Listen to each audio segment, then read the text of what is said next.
L'ennemi du numéro un du mariage, c'est le diable. Il en veut à nos relations. Et ma prière, c'est que ce jour d'aujourd'hui soit une journée de restauration pour beaucoup de couples. Ne soyez pas coincés, détendez-vous. Soyez dans la joie. Peut-être que vous allez vous reconnaître dans certaines choses que je vais vous dire. Même moi, je vais me reconnaître. Je commence d'abord par moi-même. Je commence par moi-même. Au début, mes frères et sœurs, quand je faisais la cour à confort, il fallait que je convainque Confort d'être mon épouse. J'étais d'une gentillesse pas possible. J'ouvrais la portière. Je faisais la révérence pour qu'elle entre dans la voiture. Et quand elle entrait, je m'assurais qu'elle est bien assise. Je fermais la portière. Donc, j'ouvrais la portière. Hein, je la portais même. Quand on allait dans un bâtiment public, j'ouvre la portière pour qu'elle entre. Mais après quelques années de mariage, quand on est dans un bâtiment public, on se dispute même la porte qui va entrer en première position, on se bouscule même. Et c'est pour dire que mes frères, il ne faut pas que vous ayez une autre opinion de moi. On apprend tous les jours. C'était le grand amour tous les jours, c'était le grand amour au début. Mais à un moment, j'ai réalisé que, d'ailleurs c'est le Saint-Esprit qui me parlait, qui me disait, Georges, tu dois aimer ta femme tous les jours comme Christ a aimé l'Église. Parce qu'il y a des frères ou il y a des sœurs aussi, quand ils deviennent chrétiens ou bien chrétiennes, maintenant dans le mariage, ça veut dire, bon, comme on est chrétien, on est super chrétien, on ne doit pas, il y a certaines choses qu'on ne peut pas faire parce qu'on est chrétien et selon leur entendement, il y a certaines choses qu'ils ne peuvent pas pratiquer, ils ne peuvent pas marcher, en fait, selon le monde, en fait. Mais en Christ, comment ça se passe? Est-ce que ça aide aussi à garder le mariage uni ou bien il faut juste agir, bon, du genre, on est chrétien et on va marcher. En fait, je sais pas comment expliquer ça, mais c'est là que tu me comprends par rapport à ma question. En fait. Je voulais revenir sur la communication, en fait. Ouais. Et revenir dessus, en fait, parfois, nous les hommes, on n'ose pas dire à notre femme ce qu'on a sur le cœur, car on pense qu'on va la blesser. Donc, des fois, ça freine un peu au niveau de la communication. C'est ce qu'on a eu par le passé, en fait, dans notre couple. Et vu que j'osais pas la blesser sur certains sujets, je gardais en moi, je me renfermais sur moi-même, en fait. Donc, je voulais savoir, est-ce qu'on doit passer outre de blesser notre femme, ou voilà, est-ce que voilà, quelle est la solution, en fait? Voilà. Quand la dernière fois où tu as dit à ta femme que ta bouche est comme la moitié d'une goyave.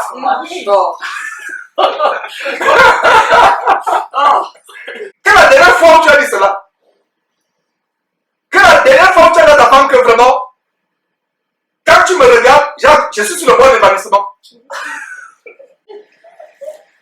Ne sois pas trop spirituel. Si tu es spirituel, ne te marie pas, mon frère, ma soeur. Si tu es spirituel, ne te marie pas. Sois comme l'apôtre Paul. Il demande comment peut-on construire un couple lorsque les parents détestent la conjointe juste à cause de son origine tribale. J'étais musulmane, je suis chrétienne et mon mari, il était catholique. Et on est ensemble, mais les choses n'étaient pas vraiment. Et puis quand j'ai donné ma vie en Christ, et là où j'ai été, c'était difficile parce que eux ne comprenaient pas. Il y en a qui me conseillaient de divorcer, quoi, de quitter mon mari, mais comme je disais que je lisais beaucoup la Bible et que je lis toujours par la grâce de Dieu, je voyais le contraire de ce qu'il me disait toujours. Je me suis dit, si je suis venue en Christ et si je divorce, je mets pas la parole en pratique. Et puis comment je peux amener mes enfants en Christ parce que eux, elles vont grandir en disant que c'est Christ qui a séparé leurs parents, quoi. Quand j'ai connu mon mari, je l'ai connu dans une église. Et sa maman venait souvent à l'église. Donc, quand elle a appris que nous allions nous marier, elle s'est fâchée. Mais elle a fait croire à son fils que tout allait bien. Donc, en fait, on a un témoignage par rapport à ça, vis-à-vis des beaux-parents, vis-à-vis plutôt de mon côté. Et donc, comment, par la grâce de Dieu, on est parvenu en fait à comment dire, à toucher le cœur en fait de nos beaux-parents. Mon frère qui assiste à cette réunion aujourd'hui, est-ce que tu aimes ton épouse comme Christ demande qu'on aime nos épouses? C'était le grand amour, les mots doux au début, mais plus les années passent, ça devient la routine. Voilà. Au début, c'était main dans la main. On s'attrapait main dans la main.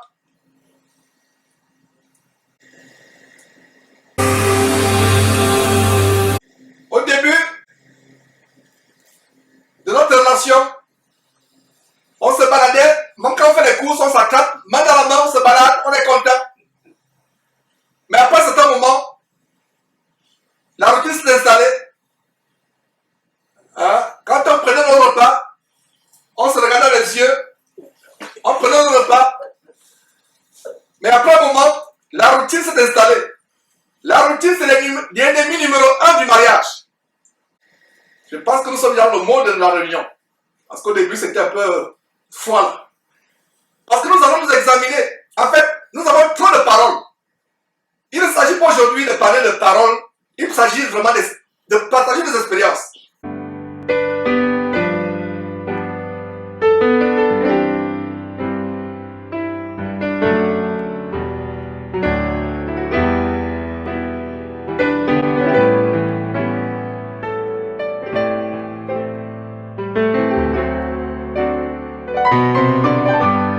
Mes frères et sœurs en Christ, à travers le monde, que Dieu vous bénisse abondamment et puissamment au nom de notre Seigneur et Sauveur Christ Jésus, notre grand Seigneur infiniment grand, infiniment puissant, infiniment magnificent, excellent, celui après qui nous languissons, jour après jour, désirant ardemment son retour. Ce Seigneur qui est le grand pasteur de nos âmes, le grand pasteur de nos saluts, mes frères et sœurs à travers le monde, qui est réunis autour de cette plateforme, en ce grand jour du samedi, le 30 juin de l'an de grâce 2018, autour de ce grand thème, le mariage. Je vais introduire par une base scripturale. Et je vous invite à tourner vos Bibles dans Genèse chapitre 2, verset 18. Donc, bienvenue à cette grande réunion, cette grande rencontre sur la plus grande institution de Dieu sur terre. Et la première institution avant même l'Église. Avant que l'Église ne soit instituée, Dieu avait institué le mariage depuis le commencement. Même le Seigneur Jésus-Christ parle du commencement en Matthieu chapitre 5, quand il confronte ces gens qui sont venus lui poser des questions sur le divorce, la répudiation. Le mariage est la plus grande institution de Dieu sur terre. Bien avant les gouvernements, bien avant les universités, bien avant l'Église. Même dans 1 Timothée chapitre 3, quand le Saint-Esprit établit les conditions pour être un évêque ou un pasteur, il est dit que l'évêque doit prendre soin de sa maison. Parce que si quelqu'un ne sait pas tenir sa propre maison, comment prendra-t-il soin de l'Église de Dieu? C'est donc un grand jour aujourd'hui. Ma prière est que la plupart des mariages soient restaurés aujourd'hui. C'est la restauration de beaucoup de ménages chrétiens. Et cette conférence ne s'adresse pas aux non-chrétiens, bien que les non-chrétiens, bouddhistes, musulmans, athées pourront trouver quelques édifications. Mais ça s'adresse à nous chrétiens. Qu'est-ce que nous avons constaté, moi particulièrement? ayant été en contact avec des frères à travers le monde. S'il y a le problème numéro un que les chrétiens rencontrent aujourd'hui, c'est comment le mariage est pour beaucoup de chrétiens un boulevard qui mène en enfer. Beaucoup de chrétiens et de chrétiennes se retrouveront en enfer. Des chrétiens qui auront décidé de ne plus s'habiller selon le monde, de ne plus tromper leur femme ou leur mari, de ne plus voler, de ne plus mentir, de ne plus s'enivrer d'alcool, de ne plus aller dans les maisons de joie, de prostitution. Mais les chrétiens qui vont se retrouver en enfer tout simplement parce qu'ils n'ont pas vécu leur mariage selon les bornes de Dieu, selon ce que Dieu désire, selon ce que Dieu attend. Et ma prière, c'est que ce soit un nouveau départ pour beaucoup de mariages. La plupart d'entre nous qui sommes réunis aujourd'hui, nous avons les mariages brisés. En fait, nous n'avons des mariages que de façade. La flamme qu'il y avait au début n'y est plus. L'amour qu'il y avait au début n'y est plus. La plupart des mariages se sont transformés en de véritables chambres froides. Nos cœurs à l'égard de nos épouses, se sont transformés en de véritables chambres froides, remplies de glaçons. Ma prière est que ces glaçons fondent et soient réchauffés par le feu du Saint-Esprit. Et qu'il y ait une nouvelle flamme, un nouveau départ dans nos cœurs à l'égard de notre époux, notre épouse. C'est l'occasion de nous examiner. C'est pour ça que j'ai voulu que chaque couple suive, participe à cette réunion depuis le confort de sa maison. Je vais passer la parole à Sosthène pour commencer par un mot de prière. Seigneur, nous te disons merci pour cette opportunité que tu donnes à tout un chacun d'être réunis, Seigneur, pour l'établissement du mariage que tu as permis, Seigneur, depuis des années avant, Père. C'est toi qui nous réunis pour perfectionner, pour apporter un apport au Dieu de gloire dans nos relations conjugales avec nos épouses. Nous croyons que par ta grâce, si tu nous as donné l'opportunité de le faire, c'est que tu as prévu quelque chose de merveilleux pour chacun de nous afin que nous ayons un succès dans la relation établie par toi. Aussi, Père, nous voulons non seulement te demander pardon, Seigneur, pour tout ce que nous avons fait contre toi, premièrement, et contre notre femme ou notre mari, ou contre un frère, contre un prochain. Seigneur, pardonne-nous, Seigneur, pour nos actes commis contre toi. Nous t'en supplions, pardonne-nous par ta miséricorde merveilleuse, Seigneur. Par le sang de ton Fils Jésus-Christ, purifie-nous.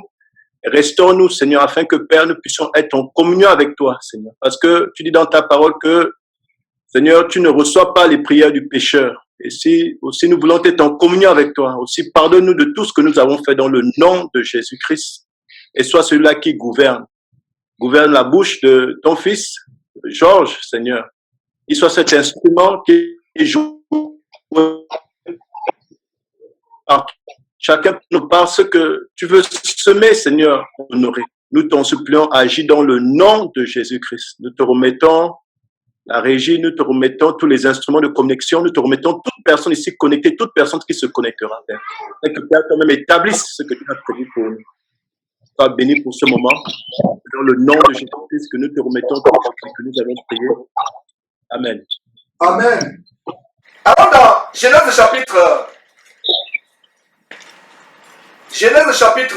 2, verset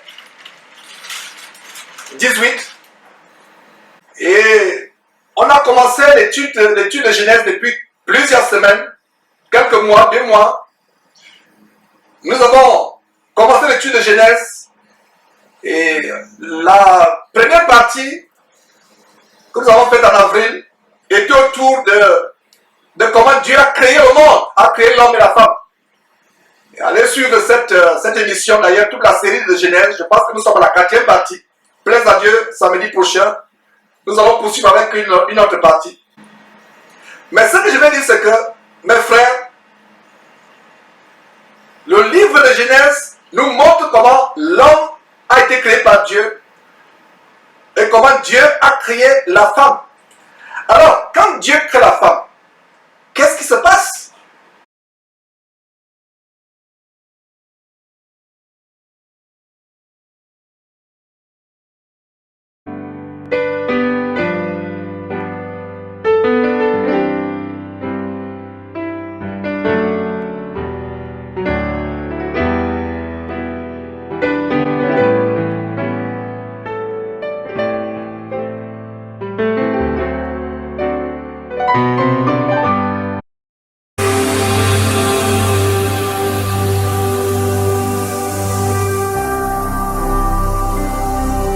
Jésus-Christ TV, vous connaîtrez la vérité et la vérité vous affranchira.